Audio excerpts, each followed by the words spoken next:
Assalamualaikum warahmatullahi wabarakatuh. Kami dari kelompok 2 mata kuliah Geolistrik kelas A. Di sini kami akan membuat video mengenai jurnal yang akan kami bahas nantinya. Baik, sebelum membahas lebih dalam mengenai jurnal kali ini, langkah lebih baiknya kita mengetahui garis besar pada jurnal yang akan kita bahas lebih lanjut. Di mana pada jurnal kali ini, kita akan membahas lebih dalam mengenai metode yang sekiranya itu efektif dalam melakukan eksplorasi mineralisasi sulfida. Di mana pada jurnal kali ini kita akan membahas mengenai metode IRT dan juga metode IP. Di mana pada metode tersebut dia yakini itu bahwa efektif dalam mengidentifikasi mineral yang ada di bawah permukaan, khususnya di bawah sekitar 80 hingga 150 meter. Di mana pada metode IRT dan juga IP juga sangat efektif dalam pemetaan, baik itu dalam bentuk 2 dimensi dan juga 3 dimensi. Lokasi penelitian yang terdapat pada studi case jurnal 1 ini, dia berada pada daerah Naskrek, yaitu Kanada. Nah, daerah ini tuh berpotensi sebagai zona mineralisasi logam sulfida rendah. Seperti contohnya itu ada timbal, seng, dan perak. Nah, berdasar sudut pandang geologi, untuk lokasi penelitiannya itu tersusun dari batuan vulkanik dan sedimen. Jadi ada beberapa grup-grup dan formasi yang ada di daerah penelitian ini. Nah, salah satunya itu ada batuan melfik atau felsik dengan formasi arsibal.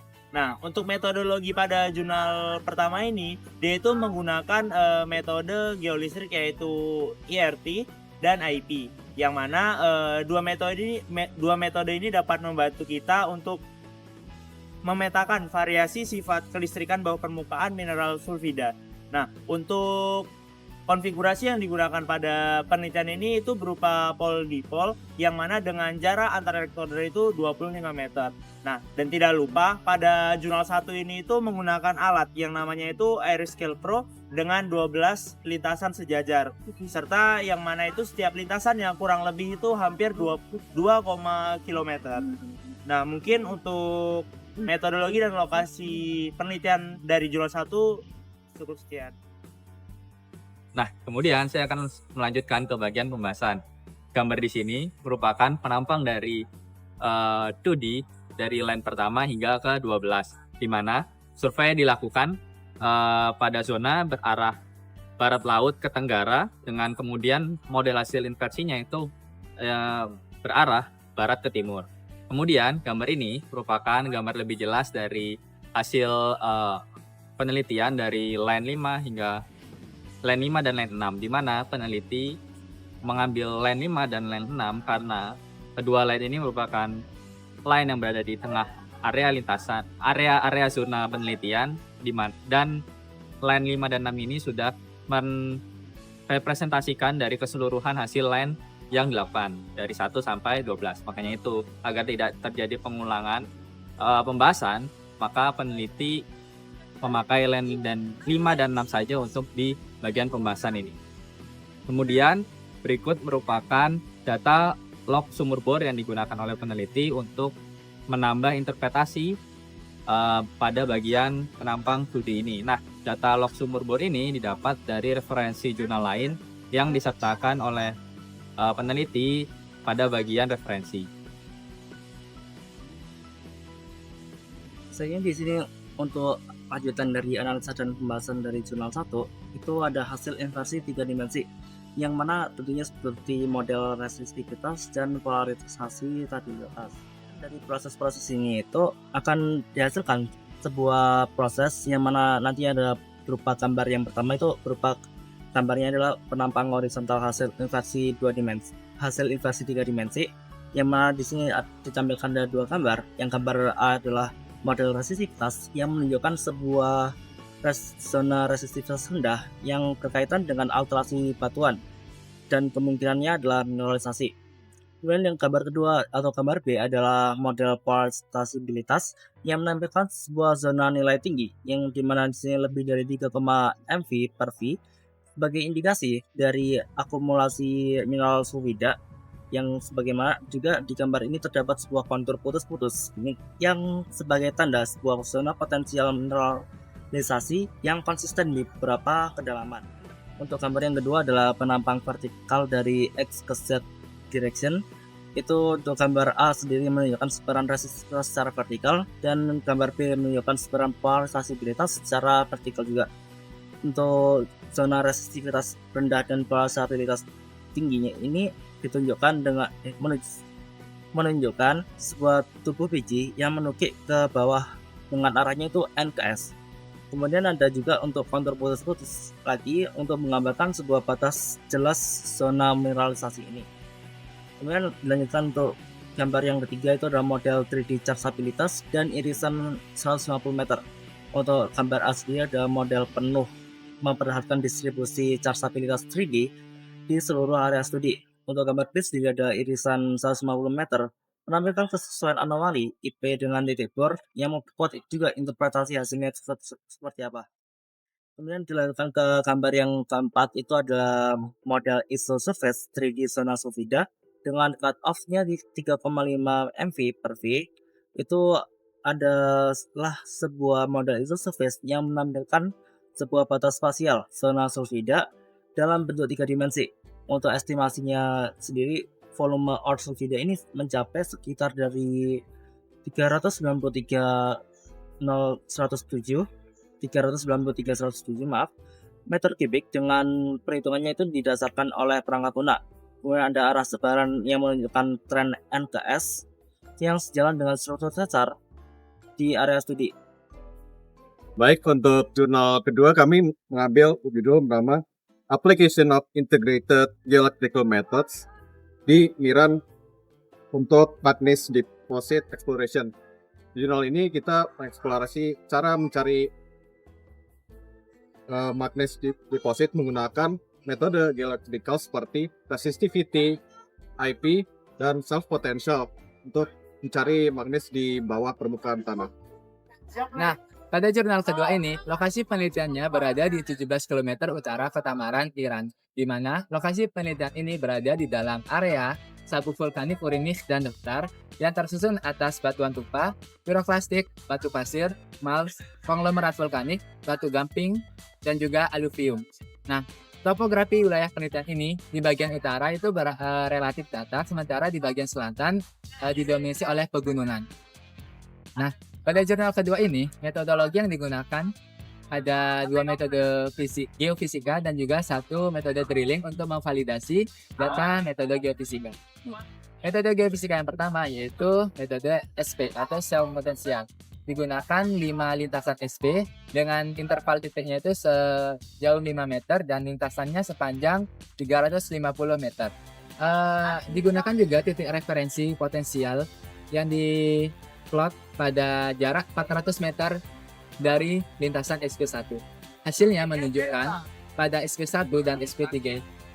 Hasilnya menunjukkan pada SP1 yaitu anomali potensial sebesar minus 250 mV dan juga pada SP3 itu anomali rendah namun tidak kurang dari minus 100 mV.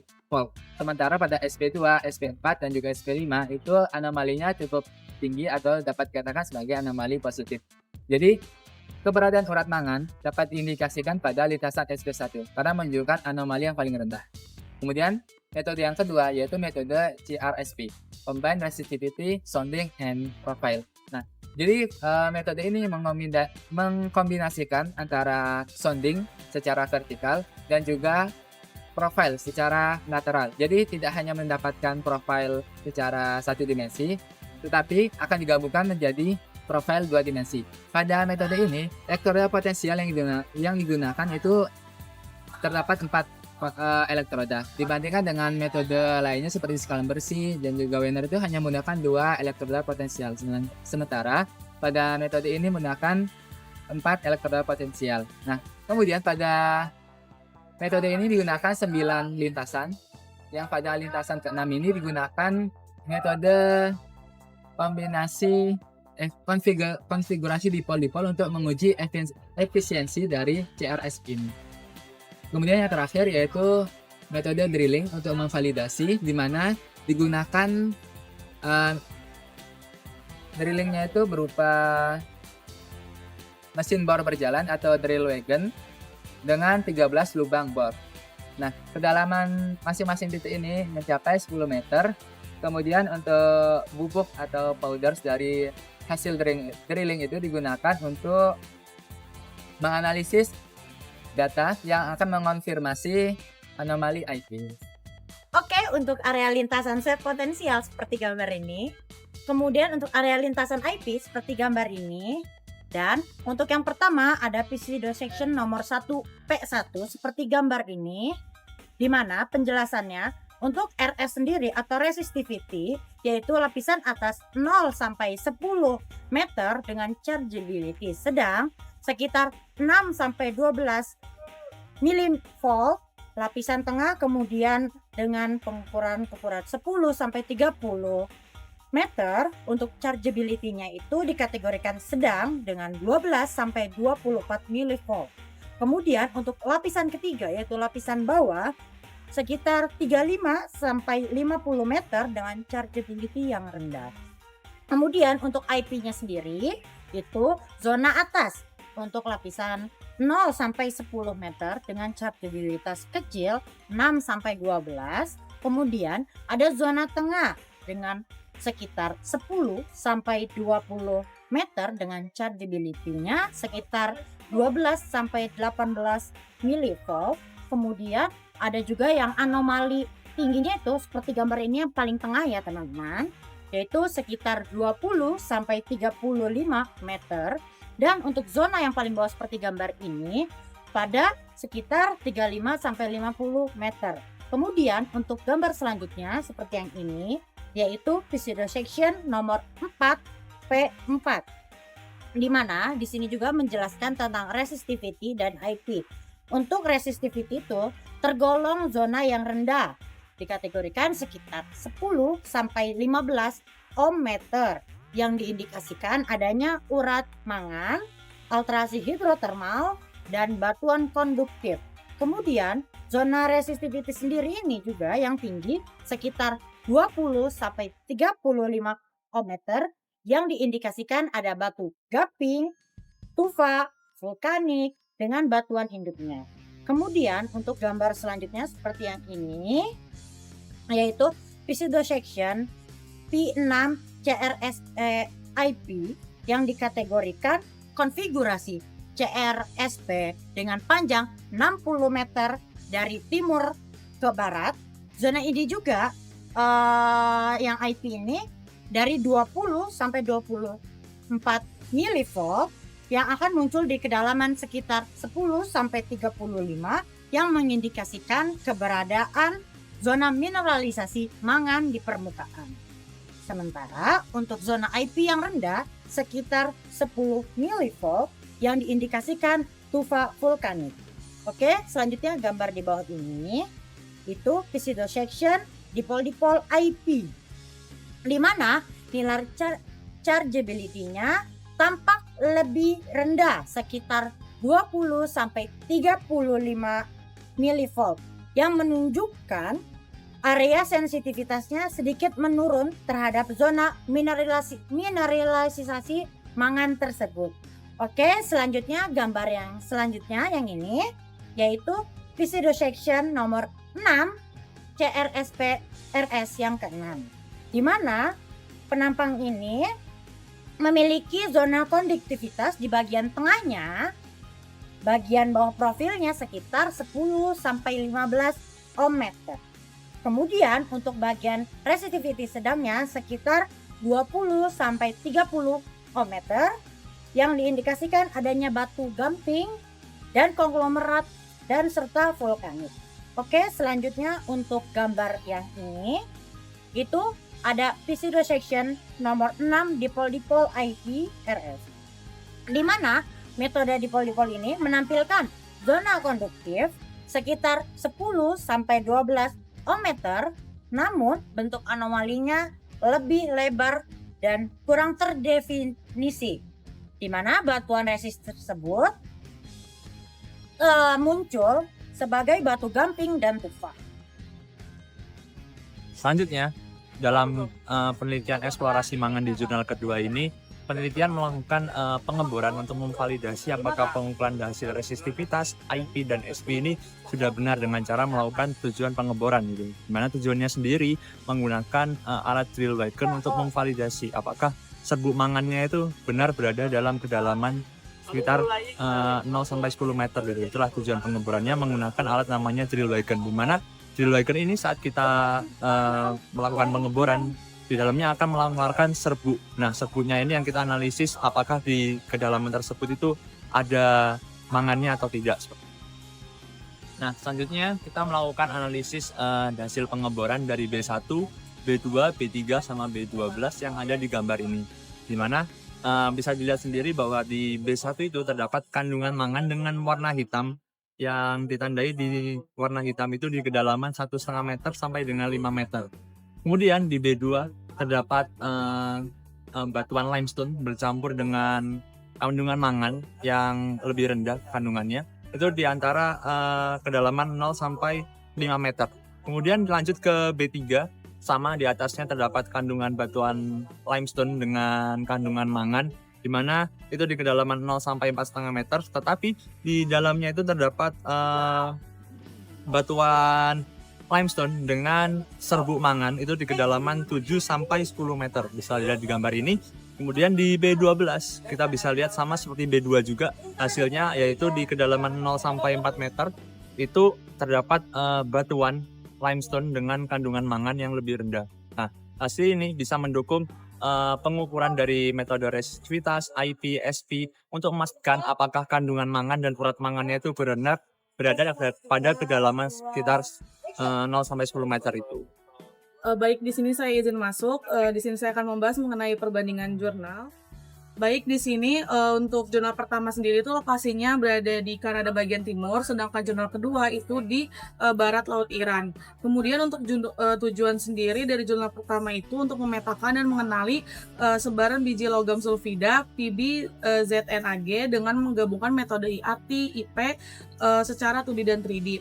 Sedangkan di jurnal kedua sendiri, di sini itu tujuannya untuk mencari dan menentukan posisi persebaran mangan dengan menggabungkan metode SP resistivity dan IP di area pertambangan. Kemudian untuk jurnal pertama sendiri yang tadi sudah disebutkan, metode yang digunakan itu ada IAT dan IP yang diinversi ke 2D dan 3D. Kemudian untuk jurnal kedua sendiri ini menggunakan metode SP, resistivity, lalu IP, dan konfigurasi CRSP dan dipol-dipol. Kemudian untuk rancangan survei di lapangan sendiri di jurnal pertama ini tuh menggunakan 12 lintasan sejajar sepanjang kurang lebih 2 km dengan jarak elektroda sekitar 25 meter dan jarak antar lintasannya itu 100 meter. Kemudian di jurnal kedua ini menggunakan 9 lintasan, pengukuran dengan jarak antar elektrodanya itu 5-10 meter, dan metode SP ini digunakan lebih awal dikarenakan untuk memetakan area anomalinya. Kemudian untuk hasil utama sendiri di jurnal pertama ditemukan zona mineralisasi dengan nilai 700 dengan nilai tahanan sekitar 700 sampai 2000 ohm meter dan chargeability-nya itu lebih dari 3,5 MV per volt di kedalaman 80 sampai 150 meter. Nah, volume endapan yang di jurnal 1 ini tuh diperkirakan sebesar kurang lebih 363.000 meter kubik. Sedangkan di jurnal kedua ini ditemukan anomali IP tinggi yang berkisar lebih dari 18 MV per volt dan nilai SP rendah yang berkisar kurang dari minus 150 MV per volt yang menunjukkan adanya biji mangan di dekat permukaan di kedalaman sekitar kurang lebih 10 meter. Kemudian juga untuk pembuktian di jurnal pertama ini tuh dilakukan pengeboran di 2 titik anomali IP tertinggi, hasilnya itu cocok dengan model geofisika yang ditemukan mineral PB dan ZN. Kemudian juga di jurnal kedua ini tuh diperkuat dengan penguatan dengan 13 titik bor dangkal yang sebagian besar mengonfirmasi hasil SP dan IP. Kemudian untuk kelebihan dari metode di jurnal pertama sendiri ini tuh kombinasi IRT dan IP sendiri mampu menggambarkan bentuk dan batas zona mineralisasi dengan detail. Hal ini juga cocok untuk eksplorasi logam berkadar rendah. Kemudian di jurnal kedua ini ditunjukkan kelebihannya itu metode SP itu cepat dan murah. Sementara CRSP ini tuh memberikan hasil yang detail di area yang sempit. Kemudian untuk kelemahannya di jurnal pertama ini tuh nilai resistivitas itu tidak cukup untuk memetakan zona mineralisasi gitu. Jadi perlu kombinasi antara IP dan data bore-nya. Kemudian untuk jurnal kedua sendiri itu metode resistivitas ini tuh kurang sensitif terhadap perbedaan batuan tertentu seperti itu.